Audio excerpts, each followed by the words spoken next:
Assalamu alaikum ya talib, bienvenue à toi cher étudiant, chère étudiante pour la présentation d'un nouveau livre autour de la Aqid. Donc comme nous avons vu dans nos cours, on s'est intéressé cette année aux fondamentaux de la foi musulmane, à savoir la croyance en Dieu, la croyance aux prophètes, la croyance aux livres, la croyance au jour dernier, mais également la croyance aux anges. Et on a commencé par l'exposition de la croyance en Dieu, en mettant en avant les principaux attributs de Dieu, ce qu'on appelle en arabe al-asma wa as-sifat.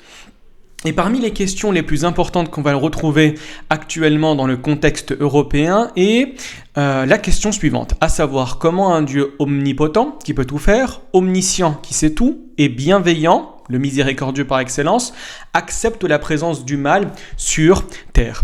Et pour répondre à cette problématique, ce qu'on appelle en arabe une shubha, une ambiguïté religieuse, je vous présente un livre extrêmement intéressant du docteur Sami al-Amiri, à savoir La question du mal et de l'existence de Dieu, réponse aux principales allégations des athées. Alors ce livre est intéressant, pourquoi ? Première des choses, il va tenter de répondre, et c'est pas qu'il va tenter, il va répondre convenablement. Il va même clouer le bec aux différentes positions athées qui prétendent que Dieu n'existe pas à cause de la présence du mal. Première des choses.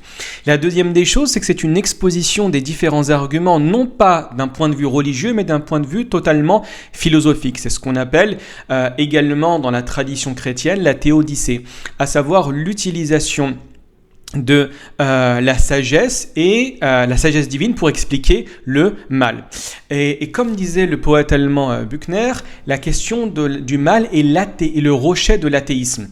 C'est-à-dire, c'est en tentant de déconstruire la question du mal, l'explication du mal, pourquoi le mal existe et est-ce que l'on peut véritablement qualifier toutes les actions qui nous touchent en apparence comme mauvaises, comme véritablement quelque chose de mal, que l'on va réussir à mettre en avant et à donner davantage d'arguments à la question de l'existence de Dieu. Donc, en définitive, c'est un livre qui est passionnant à lire, approximativement 400 pages, très bien traduit, parce que il a été initialement écrit en langue arabe. Donc, vous allez apprendre énormément. Regardez un petit peu toutes les notes que j'ai prises.